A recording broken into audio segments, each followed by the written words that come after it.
Buenos días, bienvenidos a un nuevo episodio de The Other Side of the Cup. Hace días yo leí un artículo que realmente me puso a pensar, no porque el artículo fuera absolutamente revolucionario ni porque dijera cosas que no se han dicho antes en el café, sino porque ese artículo resonó conmigo. Las ideas contenidas en el artículo son cosas que yo he venido pensando por muchos años. Y yo quiero, este artículo fue publicado como un preprint. Voy a detenerme aquí para explicar. Un preprint es un manuscrito científico que todavía no ha pasado por el proceso de revisión de pares. Es decir, que aún no ha sido evaluado formalmente por otros especialistas antes de su publicación definitiva.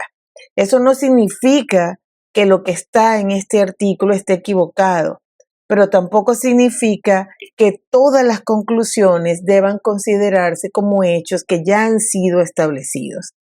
Como ocurre con cualquier trabajo científico, los argumentos tienen que analizarse críticamente y a la luz de la evidencia que está, por supuesto, disponible. Este artículo fue publicado en esta magazine que se llama Preprint.org y fue escrito por el doctor Stephen Schwartz and Dirk Lachenmeyer. Yo creo que yo sé que el doctor Schwartz es alemán, creo que la otra persona es alemán también, no estoy segura, pero más allá de si uno va a estar de acuerdo con todas las conclusiones o no planteadas en este artículo, ellos hacen preguntas que yo creo que nosotros deberíamos en nuestra industria hacernos también. Y yo quiero dejar algo muy claro desde el principio también. Lo que yo voy a compartir hoy no pretende decirles a ustedes qué es lo que deben pensar, ni tampoco presentar los diferentes tópicos que ellos investigaron como una verdad absoluta. Lo que yo quiero es analizar los principales argumentos, revisar la evidencia en la cual ellos se apoyaron y compartir porque muchas de estas ideas resonaron profundamente conmigo. Hay afirmaciones que contienen décadas de investigación que las han respaldado, pero hay otras que los propios autores establecieron que era necesario todavía que hubiera estudios adicionales para poder ser confirmadas. Y esto realmente a mí me encanta. Así que la ciencia yo creo que no avanza a partir de certezas que están inamovibles. Yo pienso que la ciencia avanza cuando hace preguntas y las pone a pruebas y por supuesto cuando está dispuesta luego a cambiar de opinión cuando la evidencia lo exige. Hay una frase en todo este artículo que fue muy sencilla pero para mí súper poderosa y era: la calidad del café no debería entenderse únicamente como un costo de compra. Tiene que ser entendida como un activo que es capaz de generar ingresos.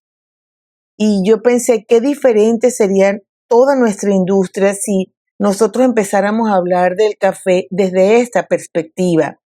Porque quizás nosotros siempre nos preguntamos cuánto cuesta el café. Deberíamos preguntarnos cuánto valor es capaz de generar ese café. Por supuesto, yo soy María Esther Tomi López, autora de este podcast, y este episodio es traído a ustedes gracias a Coffee Flock, Roasting, Education and Community. El café que yo me estoy tomando hoy es un café de Etiopía, producido por Eliana Georgalis, es un Yirgacheffe. Este café tiene notas, es un café bastante brillante, pero aún así es bastante balanceado, a pesar de que tiene notas como cítricas, es muy flagrante con la parte floral, tiene una dulzura de miel y la sensación es como tea-like, es como si fuese un té. Por supuesto, este proceso es lavado y es un tostado ligero, el cual nosotros recomendamos para pour-overs, drip, lo que no quiere decir que no se pueda poner en espresso, porque como les digo, tiene una acidez bastante brillante, pero es bien balanceado, pero tiene un contenido de cafeína bastante ligero y alta cantidad de ácidos clorogénicos que van a traer, por supuesto, esta expresión de brillantez. Vamos a ir a una pausa y ya volvemos para conversar de este tema que es súper interesante.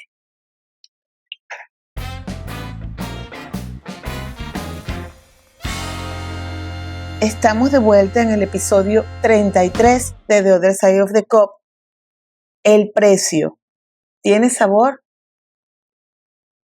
Vamos a entrar en el primer argumento que ellos analizaron.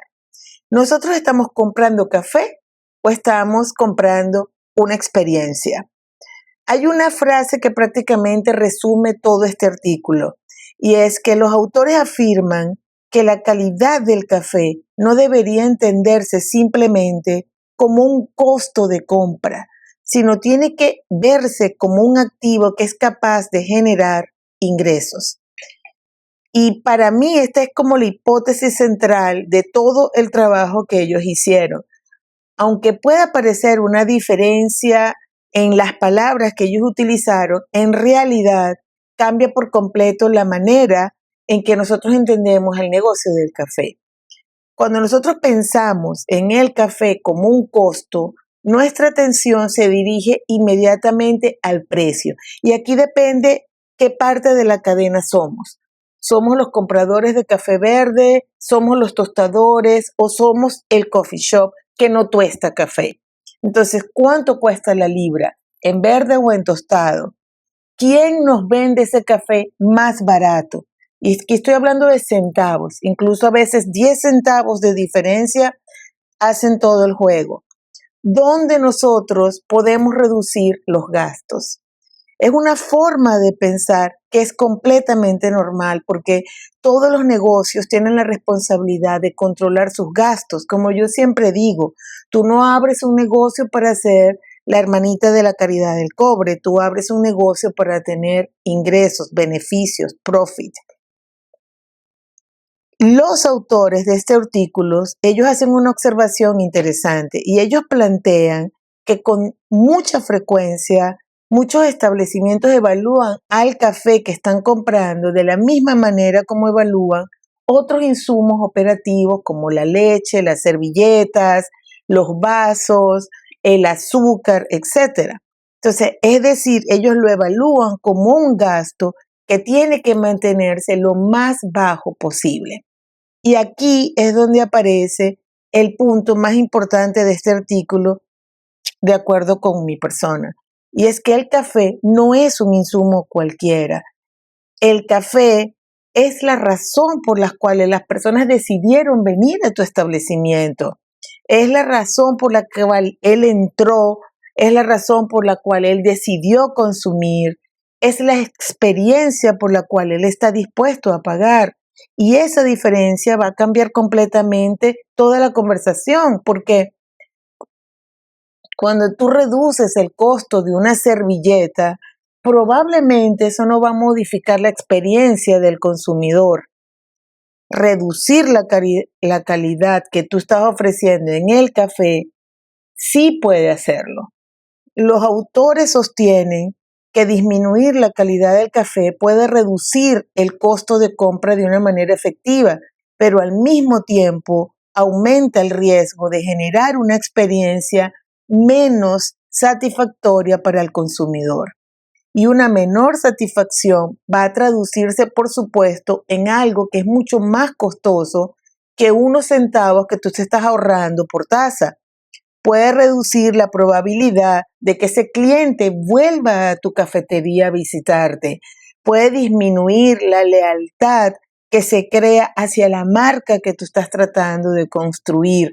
Puede, por supuesto, afectar la disposición a pagar por ese producto y en consecuencia va a terminar afectando todos los futuros ingresos del negocio.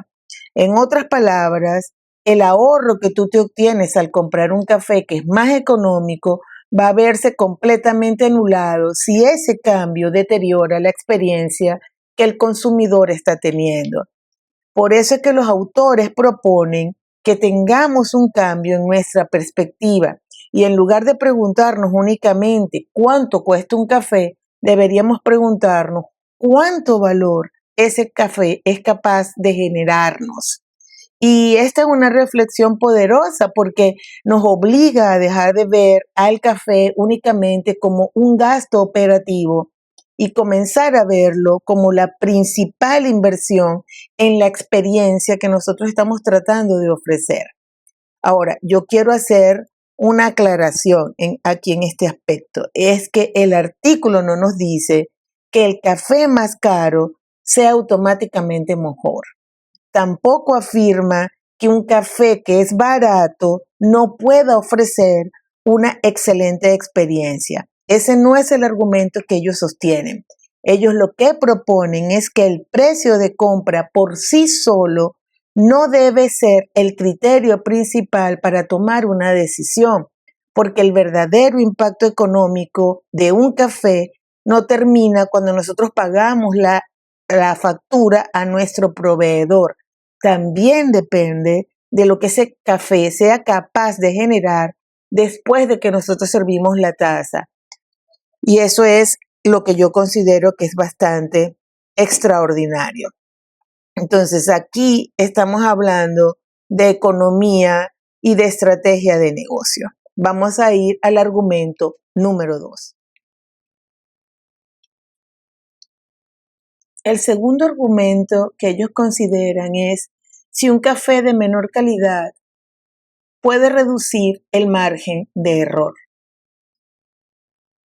Después que ellos establecen que la calidad del café puede influir en la experiencia del cliente, el artículo introduce una idea que a mí personalmente me encantó, y es que ellos sostienen que un café de menor calidad reduce lo que ellos llaman el Technical Tolerance Band o el margen técnico de tolerancia. ¿Qué significa esto? Esto significa que preparar una buena taza de café se va a volver menos predecible y mucho menos tolerante a pequeños errores durante la preparación. Y voy a pararme aquí. Los autores no están diciendo que un café de menor calidad no pueda producir una buena taza de café. Por supuesto que puede. Lo que ellos están planteando es que es mucho más difícil de obtener una buena taza de manera consistente. ¿Por qué? Porque en términos generales, un café de menor calidad suele presentar una mayor variabilidad física y química entre los granos que conforman un mismo lote. Y ellos mencionan aquí que hay mayor variabilidad entre los granos, mayor incidencia de defectos, propiedades físicas menos uniformes y una mayor variabilidad química. Entonces, esta variabilidad va a tener consecuencias muy concretas durante todo el tostado y durante la extracción que queremos hacer. Porque, por ejemplo, un lote que tenga una mayor variabilidad puede contener granos de diferentes tamaños. Entonces, los granos pequeños van a absorber el calor de una manera mucho más rápida que los granos que son más grandes. Y aquí ya empezamos a tener inconsistencias en el tostado, porque el grano pequeño va a absorber el calor de una manera diferente a un grano más grande. También puede haber diferencias importantes en la densidad. Un grano que es más denso no se va a comportar de la misma manera durante el tostado que un grano que es menos denso. Incluso aquí también podemos hablar del contenido de humedad. Puede variar entre granos que están en un mismo lote, modificando la velocidad con la que cada uno va a transferir el calor. A esto también tenemos que sumar una mayor incidencia de defectos. Por ejemplo, los granos que están inmaduros, sobrefermentados, aun cuando yo sé que el Coffee Value Assessment hoy día no considera la sobrefermentación como un defecto. Para mí sí lo es mi opinión. También tenemos granos afectados por hongos o granos que están dañados por insectos de una manera leve o una manera severa. Entonces, cada uno de ellos posee una composición distinta, una composición química que es distinta. Eso significa que no todos van a reaccionar igual durante el tostado, ni todos van a liberar la misma cantidad de compuestos solubles durante la extracción. En otras palabras, aunque todos entran en el mismo momento al tostador y posteriormente, una vez tostado y reposado, va a entrar todo a la molienda, cada uno va a responder de una manera diferente. Y aquí es donde aparece un concepto muy importante. Cuando nosotros hablamos de variabilidad física, nos estamos refiriendo a características como el tamaño, la densidad, contenido de humedad, actividad de agua, estructura celular en general. Pero cuando nosotros hablamos de variabilidad química, nos estamos refiriendo a diferencias en los azúcares, en los aminoácidos, lípidos, ácidos orgánicos, compuestos fenólicos y cualquier otro precursor que va a participar posteriormente en las reacciones de Maillard, en la degradación de Strecker, en todo lo que es la caramelización que ocurre durante el tostado. Mientras más uniforme nosotros tengamos un lote, por supuesto, más parecida va a ser la respuesta de cada grano durante todo el proceso. Pero mientras mayor sea esa variabilidad, más difícil nos va a resultar conseguir que todos los granos se comporten de la misma manera. Y esta falta de uniformidad termina apareciendo ¿dónde? En la taza. Se va a mostrar. Entonces, es por esto que los autores afirman que el proceso de extracción se va a volver menos indulgente. Un pequeño cambio en la molienda, una ligera diferencia en la temperatura del agua, una pequeña variación en el tiempo de extracción o incluso una diferencia mínima en el desarrollo de tostado, todo esto puede tener un impacto mucho mayor cuando el café ya es parte de una materia prima que es menos uniforme. Entonces, por el contrario, cuando nosotros tenemos un café que es mucho más homogéneo, nos ofrece un margen operativo mucho más amplio para trabajar. Entonces, las pequeñas variaciones inevitables durante la preparación van a tener menos probabilidades de alterar significativamente el resultado final.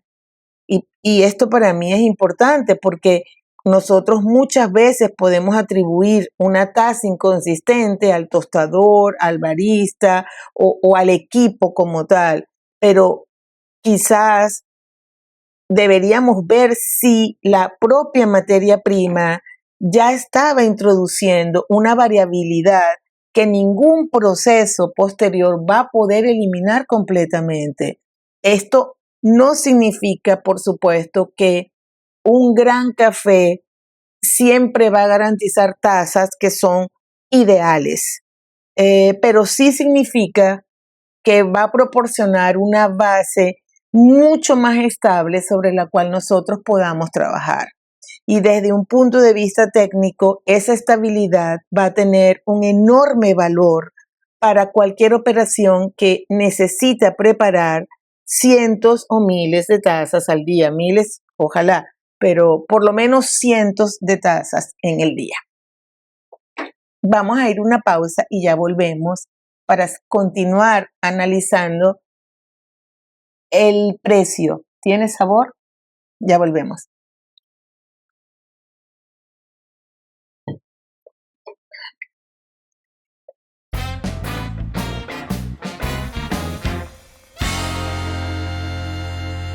Estamos de vuelta en el episodio 33 de The Other Side of the Cup. El precio, ¿tiene sabor? Ahora vamos a entrar en el otro argumento que ellos hicieron. Los defectos no son solo visuales, también son químicos.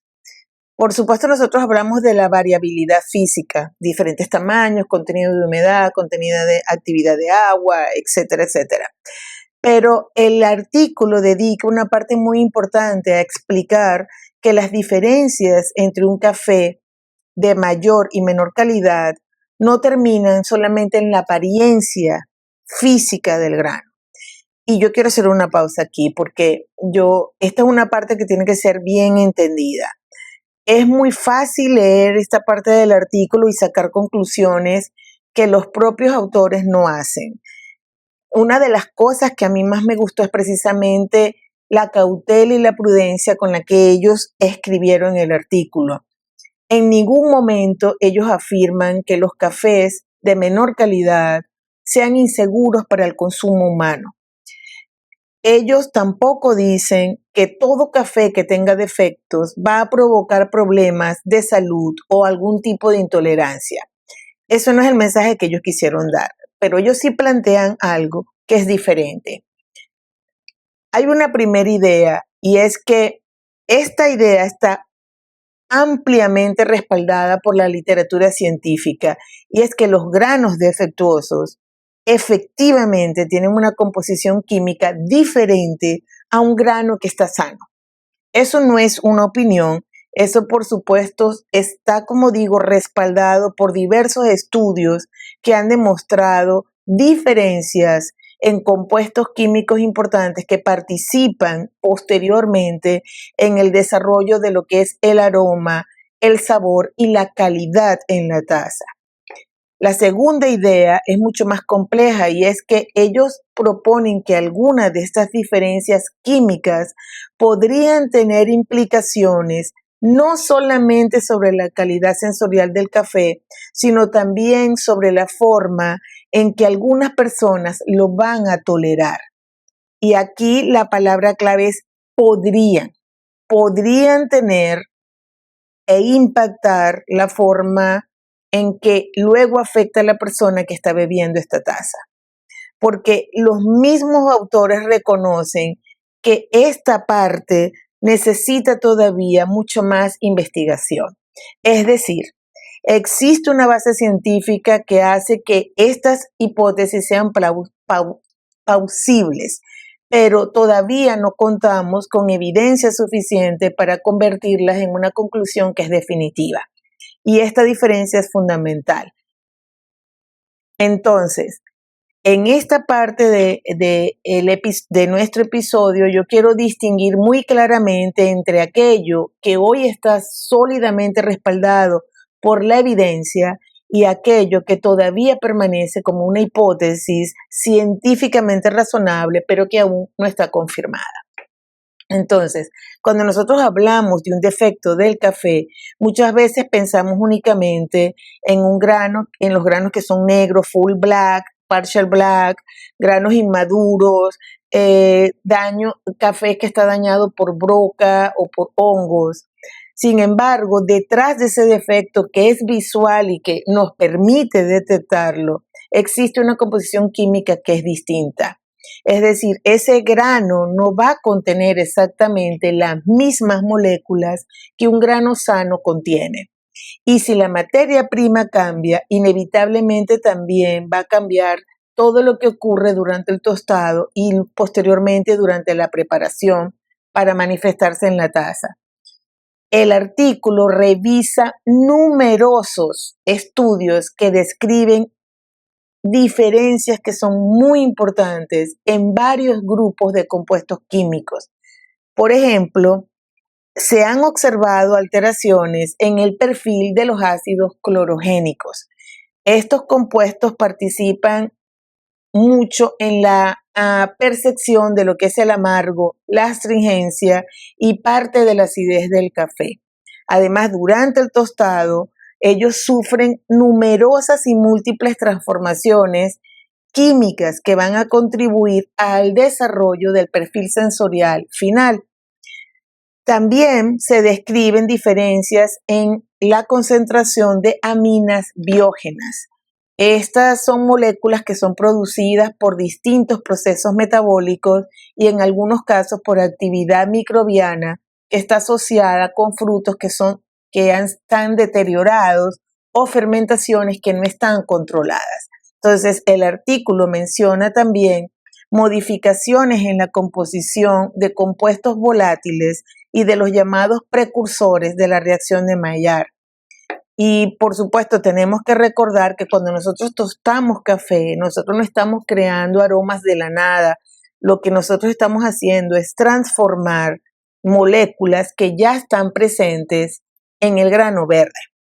Los aminoácidos van a reaccionar con azúcares reductores. Los ácidos clorogénicos se van a degradar, los lípidos se van a oxidar, se van a formar aldehídos, cetonas, piracinas, furanos y otros cientos de compuestos aromáticos que finalmente nosotros reconocemos como aroma en el café. Por todo esto, ese proceso que transforma un grano que es defectuoso, no va a poder aportar, digamos, un resultado final que sea diferente a lo que ya está en el precursor. Es decir, cuando un grano tiene estos defectos y la composición química es diferente, tú no puedes esperar un resultado que sea diferente. Entonces, un grano defectuoso no solamente aporta un defecto sensorial propio, él también va a modificar la química de todo el lote durante el tostado y en consecuencia el perfil sensorial que al final llega a la taza.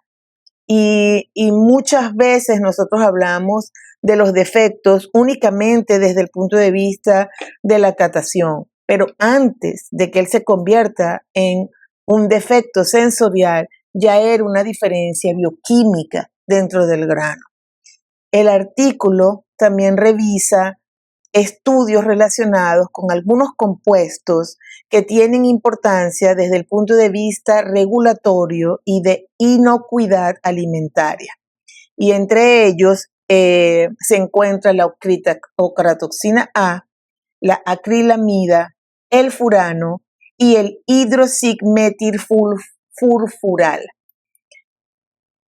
Nuevamente, quiero ser cuidadosa. Los propios autores hacen una referencia, una aclaración que yo considero fundamental. En ningún momento ellos afirman que todo café de menor calidad contenga concentraciones peligrosas de estos compuestos que yo acabo de mencionar.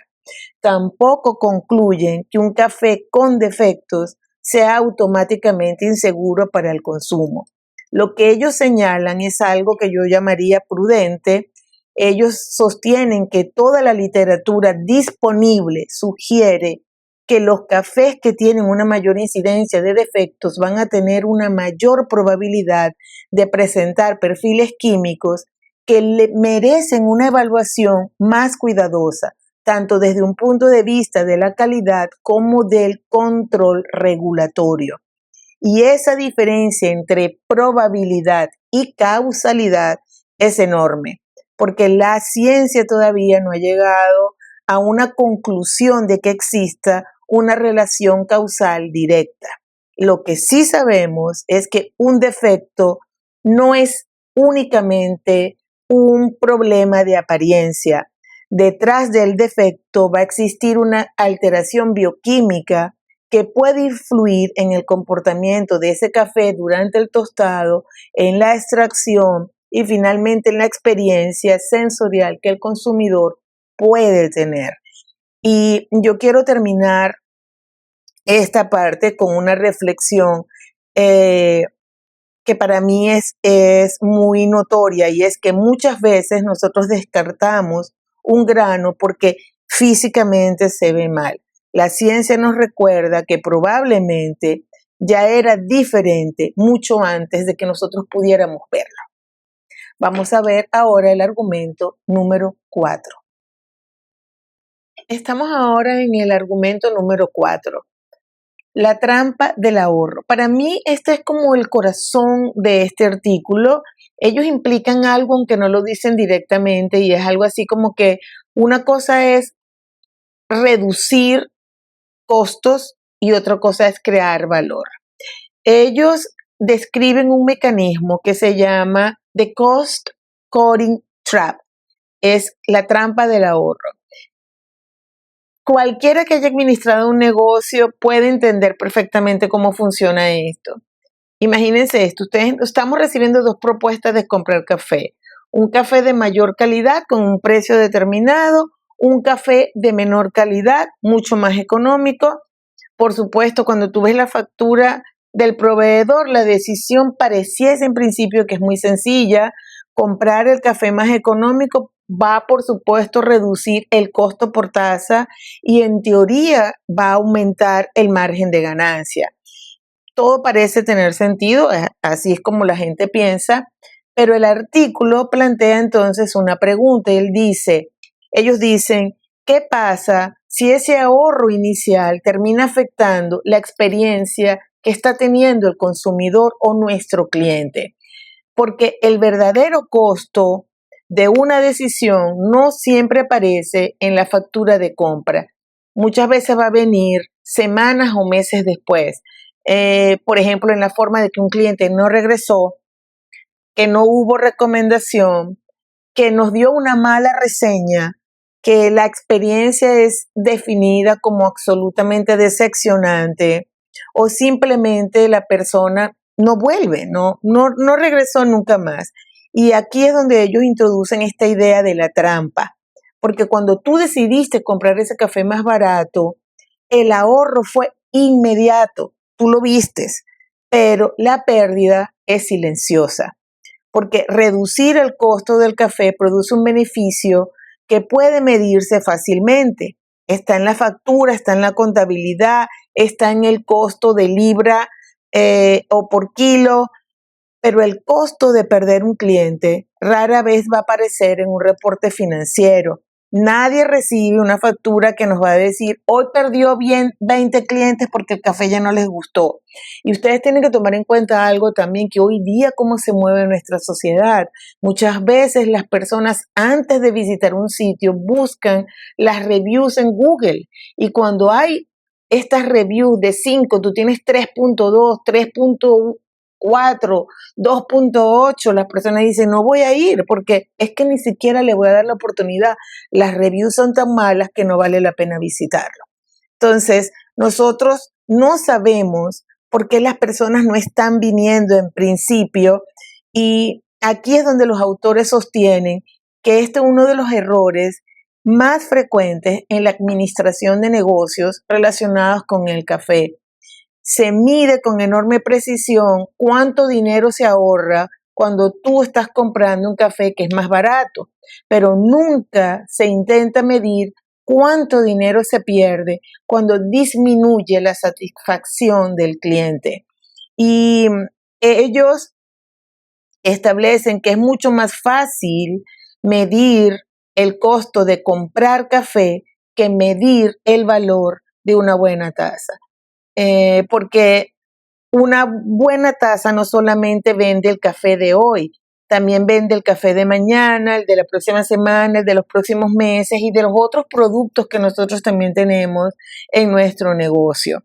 Cuando un cliente disfruta la experiencia, aumenta la probabilidad de que vuelva, que recomiende nuestro establecimiento, que acepte pagar un precio mayor porque el producto absolutamente lo vale. Y esto es lo que en la administración se conoce como valor de vida del cliente o Customer Life Value. No estamos hablando del dinero que deja una persona en una sola visita. Estamos hablando del valor económico de toda la relación que se crea entre el cliente y nuestro negocio. Y esa relación puede extenderse durante años. Por esto, los autores sostienen que una decisión aparentemente pequeña, como ahorrarte unos centavos en la compra del café, puede terminar teniendo consecuencias económicas mucho más graves que sí pueden deteriorar la experiencia del consumidor. Y vale acá decir que el artículo no está diciendo que el café más caro va a generar automáticamente mayor rentabilidad. Ese tampoco es el mensaje que ellos están dando. Lo que ellos plantean es que reducir costos no siempre equivale a crear valor. Y estos dos no son sinónimos. Una empresa puede reducir sus costos y al mismo tiempo destruir parte del valor que ofrece a sus clientes. Si esto ocurre, el ahorro inicial se puede convertir con el tiempo en una pérdida mucho mayor. Y esto es una reflexión que va mucho más allá del café. Es cuando nosotros tomamos decisiones de compra, no solo estamos administrando costos, nosotros estamos administrando la experiencia de nuestros clientes. Vamos a ir a una pausa y ya volvemos para continuar. El precio, ¿tiene sabor?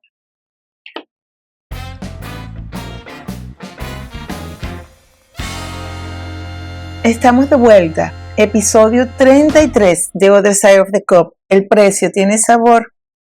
Vamos a ver el argumento número 5. ¿Puede la calidad del café influir en la forma en que nosotros, nuestro cuerpo, lo tolera? Yo diría que esta es una de las secciones que son más debatibles de todo el artículo y quiero abordarla con mucho cuidado y mucho respeto también, así como ellos lo hacen en su investigación. Nosotros por muchos años hemos escuchado personas decir como yo no puedo beber café porque me cae pesado, me da gastritis, me da acidez, me irrita el estómago. Generalmente las personas atribuyen esas molestias a la cafeína. Quizás beben té y no se dan cuenta, el té también tiene cafeína, pero eso es otro tema. La realidad es mucho más compleja. Los autores del artículo plantean una pregunta que es distinta. ¿Es posible que la calidad del café y particularmente la presencia de defectos también puede influir en la forma en que algunas personas experimentan estas molestias?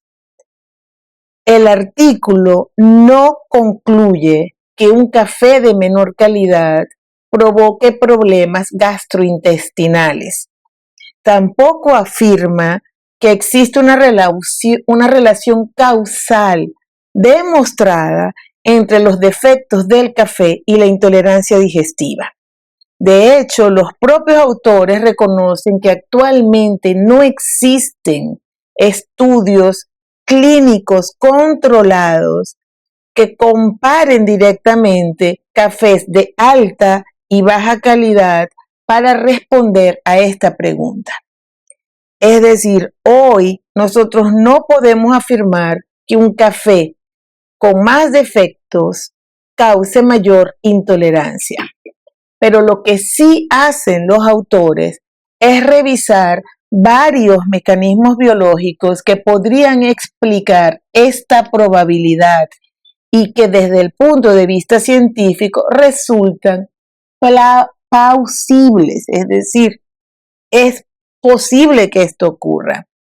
Y el primero tiene que ver con las aminas biógenas.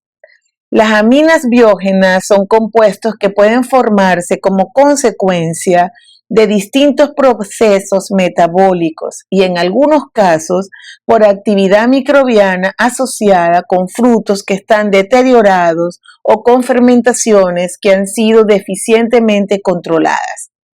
Entre ellas hay una amina que se llama la putrescina.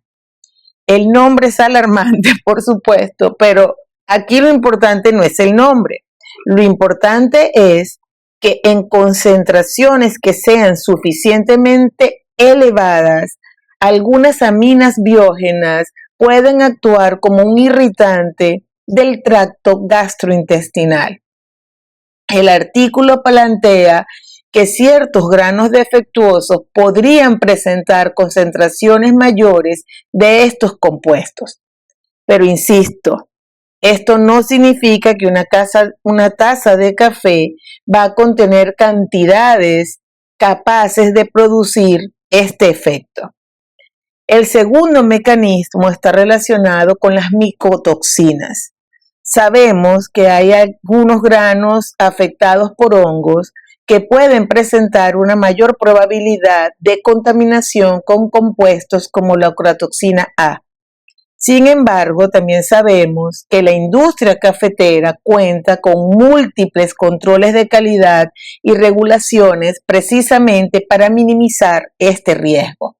El artículo no afirma que los cafés comerciales contengan niveles peligrosos. Lo que señala es que los cafés con una mayor incidencia de defectos presentan en términos estadísticos una mayor probabilidad de requerir un control que sea mucho más cuidadoso. El tercer mecanismo tiene que ver con la propia química del café. Los autores plantean que los defectos y las diferencias en el desarrollo del tostado podrían modificar el equilibrio entre compuestos capaces de estimular la secreción de ácido gástrico y otros que podrían ejercer un efecto diferente sobre el sistema digestivo. Esta es una hipótesis interesante, por supuesto, pero es una hipótesis. Y creo que esta es una de las mayores fortalezas de este artículo, que en lugar de presentar ideas como verdades, ellos están reconociendo como autores abiertamente las limitaciones de la evidencia que está disponible. Y ellos dicen, en esencia, estos mecanismos son biológicamente plausibles. Existen estudios que los respaldan desde el punto de vista químico y fisiológico, pero todavía no contamos con estudios clínicos controlados que demuestren que la mayor presencia de defectos en un café se traduce directamente en una mayor intolerancia en las personas.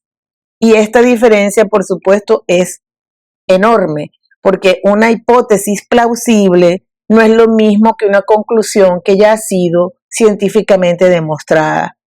La ciencia necesita recorrer ese camino antes de poder convertir la posibilidad en una certeza. Sin embargo, para mí, esto resuena conmigo, es un tema que merece nuestra atención.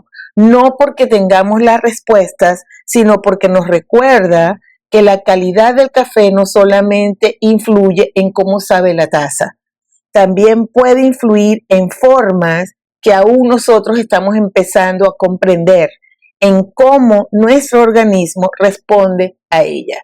Y esto, por supuesto, merece la pena seguir siendo investigado.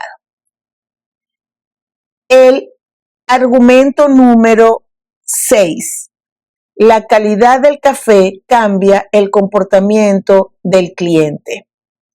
Porque, ¿cómo puede afectar la calidad del café el resultado financiero de una compañía, verdad? Porque los negocios no ganan dinero por los granos de café. Los negocios ganan dinero de las personas. Entonces, una vez que ya hablamos de química, de defectos, de la variabilidad, el artículo regresa a una pregunta que es mucho más cercana a cualquier negocio y es ¿cómo se puede traducir todo esto en resultados que sean positivos para mi negocio? Ellos recurren a algo interesante. En lugar de apoyarse únicamente en investigaciones sobre el café, ellos revisaron una gran cantidad de estudios realizados en la industria de la hospitalidad y el comportamiento del consumidor. ¿Por qué? Porque al final una cafetería, un restaurante, un hotel no dependen únicamente de la calidad de sus productos. Ellos dependen de las decisiones que toman las personas después de vivir esa experiencia por una vez primera.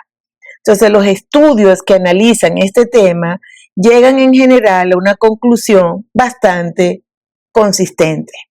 Y es que cuando los consumidores perciben una mayor calidad en el producto que están recibiendo, también aumenta la probabilidad de que esto ocurra en varias formas. Uno, aumenta su satisfacción y, aunque es obvio, vale la pena decirlo, un cliente satisfecho no solamente disfruta de la taza del café, Él disfrutó toda la experiencia, por supuesto, y las experiencias, como ya lo he dicho en múltiples de mis podcasts, son las que construyen relaciones con la marca. Segundo, también aumenta la intención de regreso. En investigaciones de consumidores existe un concepto conocido como revisit intention, que básicamente intenta responder una pregunta muy sencilla, y esta pregunta es: ¿volvería el cliente? Esa pregunta probablemente vale mucho más que preguntarle si le gustó el café, porque yo puedo decir: sí, la taza estuvo buena, pero no volvería. Y no volvería no por el café, no volvería por otras razones.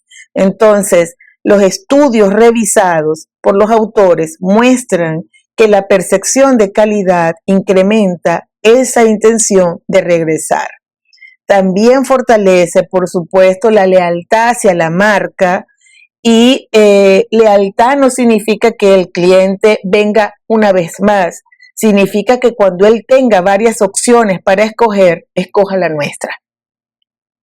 Finalmente, los estudios muestran algo que también resulta interesante, y es que cuando una persona percibe que está recibiendo un producto de mayor calidad, aumenta su disposición a pagar por él.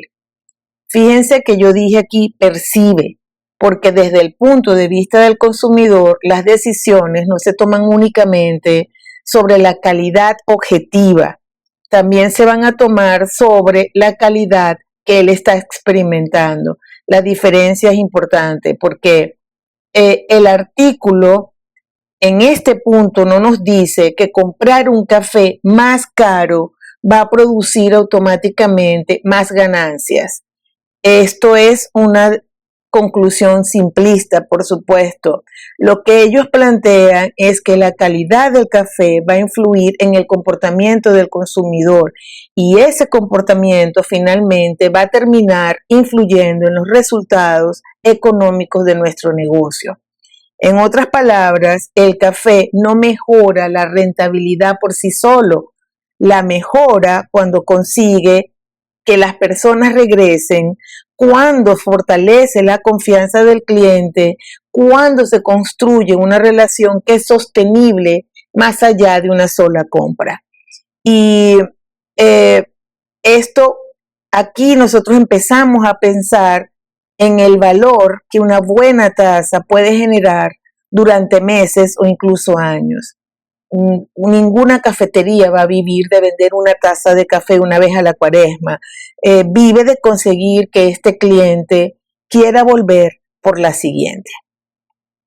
Vamos a ir a una pausa y ya volvemos a la parte final de este podcast.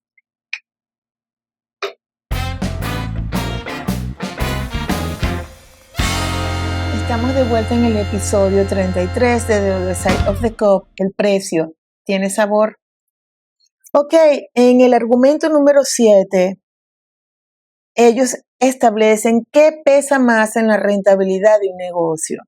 Después de que ellos desarrollaron toda esta hipótesis, los autores decidieron ir un paso más allá, porque una cosa es construir todo un argumento que suena lógico, y otra muy distinta es finalmente intentar comprobar qué ocurre cuando ese argumento se pone a prueba. Y ellos recurrieron a una herramienta que yo no conocía, que se llama estadística, por eso no la conocía, conocida como la simulación de Monte Carlo. El nombre es, como les repito, yo no lo conocía, pero es una idea bastante sencilla. Básicamente, imagínense ustedes que en lugar de analizar un solo negocio, pudiéramos crear miles de negocios virtuales. Cada uno de ellos, nosotros vamos a cambiar diferentes variables: el precio del café, el precio de venta, la cantidad de clientes, los costos operativos, y este ejercicio se repite una y otra vez, no 10 veces, ni 100, ni 10,000. Es 50,000 veces se repite este ejercicio. Eso es en esencia una simulación de Monte Carlo, explicado muy sencillamente por mí, que tuve que hacer el research de qué es esta simulación. Esta simulación no intenta predecir exactamente qué ocurrirá en un negocio específico. lo que trata es de responder la pregunta de qué variables pueden tener realmente el mayor impacto sobre el resultado económico cuando las condiciones cambian. En este caso, los autores compararon dos estrategias de negocio. La primera priorizaba reducir al máximo el costo del café.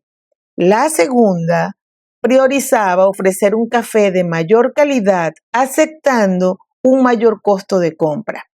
Después de ejecutar, en este caso ellos lo repitieron 10,000 veces,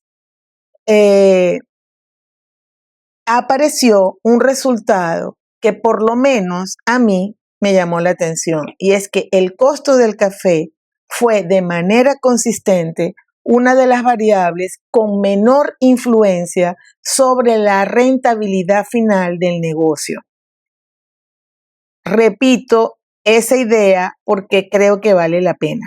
Según el modelo desarrollado por los autores, el precio que se paga por el café verde fue uno de los factores que menos modificó el resultado económico. Entonces, la pregunta inevitable fue, si el costo no fue el factor, ¿qué variables sí lo fueron? Y la simulación mostró que las dos variables que tuvieron mayor impacto fueron el precio de venta al consumidor y el volumen de clientes. Y esto tiene sentido, porque un negocio puede ahorrar algunos centavos comprando un café que sea más barato, pero si esa decisión hace que menos personas regresen o que el negocio pierda la posibilidad de vender su producto al precio que realmente merece, el impacto económico es mucho mayor que el ahorro inicial. Muchas empresas dedican enormes esfuerzos a negociar algunos centavos extras en el costo de la compra de café, pero invierten mucho menos tiempo en preguntarse cómo atraer más clientes, cómo lograr que regresen o cómo construir una experiencia por la cual las personas estén dispuestas a pagar. Y eso significa entonces que el costo del café no es irrelevante. Por supuesto que importa. Toda empresa tiene que controlar sus costos. Lo que este modelo sugiere es algo diferente. Cuando nosotros hablamos de rentabilidad, existen variables que van a pesar mucho más que el precio que pagamos por la materia prima. En algunas ocasiones nosotros hemos dedicado demasiada energía a optimizar la variable que quizás menos va a cambiar el resultado final. Este resultado que los autores obtuvieron proviene de un modelo matemático. Como ocurre con cualquier simulación, sus conclusiones, por supuesto, van a depender de los supuestos utilizados para construir ese modelo. No representa el comportamiento de todas las cafeterías, ni tampoco pretende predecir el futuro de cada negocio, pero sí nos ofrece una forma muy interesante de pensar este problema. Nos obliga a que cuestionemos si nosotros estamos dedicando nuestros mayores esfuerzos a optimizar aquello que realmente mueve la rentabilidad del negocio, o si por el contrario estamos concentrándonos en una variable que sea más fácil de medir, pero no necesariamente la más importante.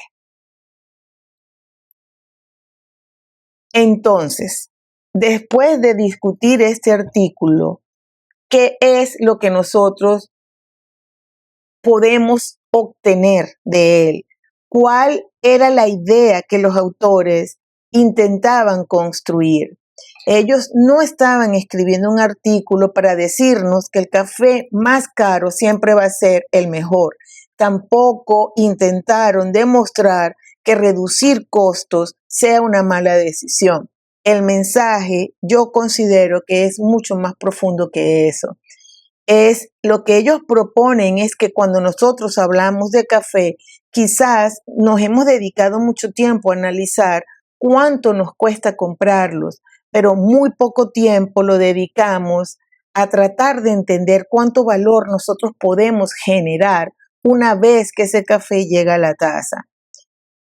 La calidad del café no debe entenderse únicamente como un costo de compra, también tiene que entenderse como un activo que es capaz de generarnos ingresos. Y eso no nace de una sola disciplina. Los autores construyen su argumento integrando evidencia que es proveniente de áreas muy diferentes: ciencias de la extracción, química en los alimentos, ciencia sensorial, comportamiento del consumidor, administración y hospitalidad, y finalmente incorporan herramientas de modelado económico para preguntarse cómo todas estas variables pudieran influir en el desempeño de un negocio. No, yo creo que para mí lo que más me gustó es que ellos no intentan explicar el café desde una única perspectiva. Ellos intentan entenderlos como un sistema en el que la química, la percepción del consumidor y las decisiones de negocio están, por supuesto, conectadas. Pero una de las mayores fortalezas para mí de este artículo es que ellos fueron súper transparentes en cuanto a las limitaciones que ellos encontraron. En varias oportunidades ellos reconocieron que algunas de las relaciones que ellos proponen todavía no han sido demostradas de una manera concluyente, particularmente cuando ellos hablan de la posible relación que existe entre los defectos del café y la tolerancia gastrointestinal. Ellos reconocen que todavía hacen falta estudios clínicos que estén controlados en seres humanos antes de poder establecer la relación causal. Y esto es importante de destacarse porque esa honestidad para mí es muy valedera. Ellos establecen que la ciencia no consiste en presentar respuesta para todo, consiste en reconocer con claridad qué es lo que efectivamente sabemos, qué creemos entender y qué preguntas, por supuesto, siguen abiertas. Este artículo resonó mucho conmigo porque es una forma distinta de entender el café. Es algo en lo que yo creo. Yo sí creo que los defectos son importantes y por eso nosotros tenemos protocolos muy rígidos en lo que es la compra del café que nosotros vendemos. Yo pienso que todos estos defectos se van a mostrar en la taza. Yo pienso también, y estoy súper de acuerdo en que costo y valor no son lo mismo, porque aun cuando los autores ellos no hablan de esta idea de una manera muy desarrollada, pero son dos palabras que nosotros muchas veces las manejamos como si que costo y valor es lo mismo, y reducir el costo de compra para mí no es es una decisión que es contable, ¿ok? Pero crear más valor para el cliente es una decisión de negocio. No siempre ellas van a apuntar en la misma dirección. Un negocio puede reducir sus costos y al mismo tiempo disminuir el valor de lo que el cliente está percibiendo en la experiencia. Pero también puede ocurrir lo contrario, puede invertir en el producto y conseguir que el cliente perciba como un valor mucho mayor que el incremento real del costo. Entonces, creo que esa diferencia puede cambiar absolutamente la conversación y el valor puede construirse con un mejor café, pero también con una mejor atención, con mayor consistencia, con limpieza, con una historia que es auténtica, con confianza, con conocimiento. Yo creo que al final lo que nosotros tenemos que lograr es que el cliente piense, yo quiero volver. Y entonces, yo por eso pienso que este artículo fue bastante interesante, quería compartirlo con ustedes, espero que les guste y Y en definitiva, al final lo que yo quiero decir es que hay muchas cosas en este artículo con las cuales yo estoy 100% de acuerdo. La parte médica, por supuesto, yo no soy ni médico, ni tengo un laboratorio, no lo puedo establecer, pero yo creo en lo más profundo de mi ser de que eh, exposiciones elevadas, constantes, consistentes, pueden afectar nuestro sistema digestivo. Cuando el café continuamente tiene defectos, cuando el café continuamente está tostado en un nivel que no es saludable, digamos estos niveles oscuros del café. Pero también la tolerancia va a depender de cada final de este episodio. Muchas gracias, mis queridos amigos invisibles, por haberme acompañado. Espero que les guste, que sea útil para ustedes. Me encantaría saber qué piensan con respecto a esto. Por supuesto, este episodio fue traído a ustedes gracias a Coffee Flock, Roasting, Education and Community. Espero verlos la semana próxima. Gracias por todo.